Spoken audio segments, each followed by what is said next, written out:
নমস্কার বন্ধুরা, welcome to Soma kitchen. আজকে আমি আপনাদেরকে ব্রেড পকোড়া রেসিপি করে দেখাবো, যেটা বাচ্চাদেরকে বিকালে যদি নাস্তায় বানিয়ে দেন তাহলে বাচ্চারা আনন্দের সাথে খাবে। খুবই ভালো হয়, টেস্টফুল হয় খেতে। এখানে দেখুন আমি 5টার মতো আলু নিয়ে নিয়েছি, আলুটা সিদ্ধ করে নিয়েছি। আলুটাকে আমি একটা এমনি চামচের সাহায্যে ওটাকে ভালো মতো ম্যাশ করে নেব। যেমন আলুটা আমার ম্যাশ করা হয়ে গেছে। এর মধ্যে এবারে আমি কিছু মশলা অ্যাড করব। এখানে আমি 1 চামচ রেড চিলি পাউডার অ্যাড করলাম।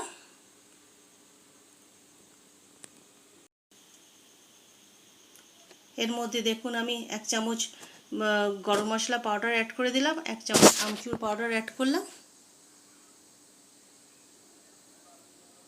সাথে আমি একটুখানি আদা গ্রেট করে নিয়ে নিয়েছিলাম, সেটাও দিয়ে দিচ্ছি। পরিমাণ মতো আমি এর মধ্যে নুন দিয়ে দিলাম।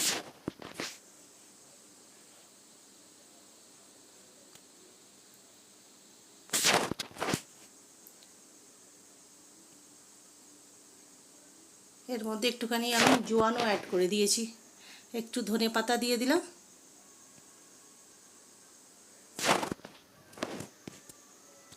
এবার সব কিছু একসাথে আলুর সাথে মেখে নেব।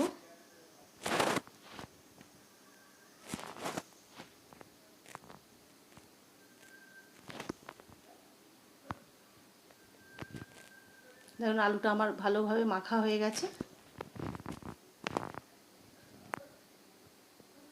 একটা আমি এখানে বোল নিয়ে নিয়েছি, এর মধ্যে আমি 1 বাটি এরকম বেসন দিয়ে দিলাম। এর মধ্যে আমি 2 চামচ সুজি নিয়েছি। সুজিটা দিলে কি খেতে একটু ক্রিস্পি টাইপের হয়, খেতে ভালো লাগে। আপনারা চাইলে নাও দিতে পারেন, কিন্তু দিলে ভালো লাগবে খেতে। 1 চামচ হলুদ গুঁড়ো দিয়ে দিলাম, একটু রেড চিলি পাউডারও দিয়ে দিলাম।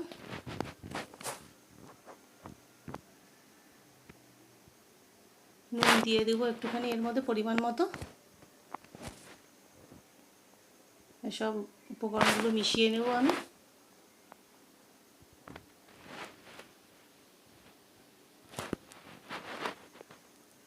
এবার জল দিয়ে আমি একটা ভালোভাবে ব্যাটারটা তৈরি করে নেব। খুব বেশি পাতলা হবে না, একটু থিক হবে ব্যাটারটা।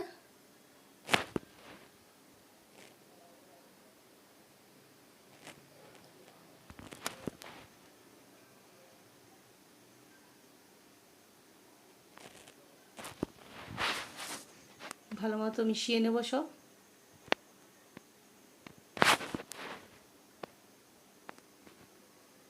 আর একটু আমি জল দিয়ে দিলাম।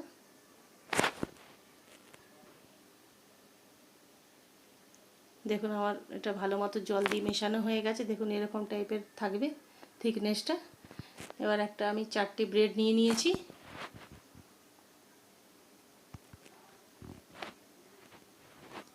ব্রেডের মধ্যে আমি এখানে টমেটো সস লাগিয়ে নিচ্ছি একটা ব্রেডের মধ্যে ভালোভাবে। এর মধ্যে এবারে আলুর আমি স্টাফিংটা দিয়ে দেবো।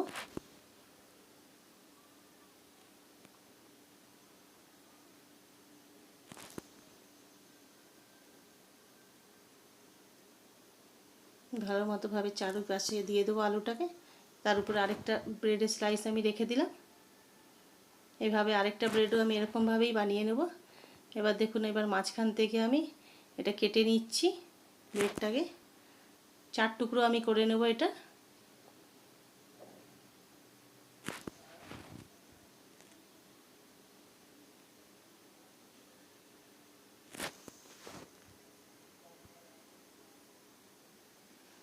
দেখুন আমি কত সুন্দর 4 টুকরো এরকম করা হয়ে গেছে।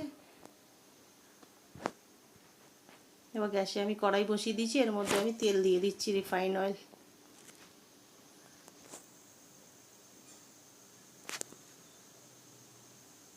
তেলটা আমার গরম হয়ে গেছে। এর মধ্যে আমি ব্রেডগুলোকে ব্যাটারটার মধ্যে ডিপ করে নিয়ে তেলের মধ্যে দিয়ে দেব।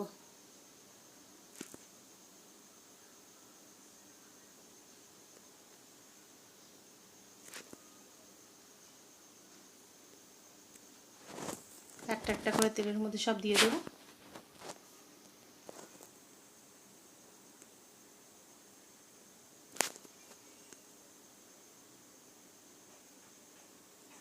এটা বিকালে নাস্তাতে আপনারা বাচ্চাদেরকে বানিয়ে দিবেন, খুব খুশি হবে বাচ্চারা, কেন বড়রাও খেতে খুব ভালো লাগে এটা। দেখুন আমি এবার দিয়ে দিচ্ছি তেলের মধ্যে, এক পিঠটা আমার হয়ে গেছে ভাজা, আমি এবারে উল্টে দিলাম।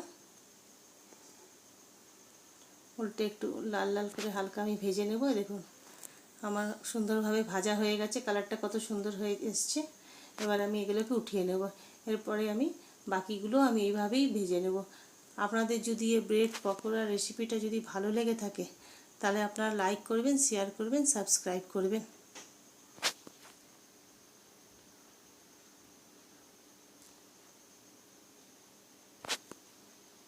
এই ব্রেড পকোড়া রেসিপিটা ভালো লেগে থাকে তাহলে আপনারা লাইক করবেন, শেয়ার করবেন, সাবস্ক্রাইব করবেন। ধন্যবাদ।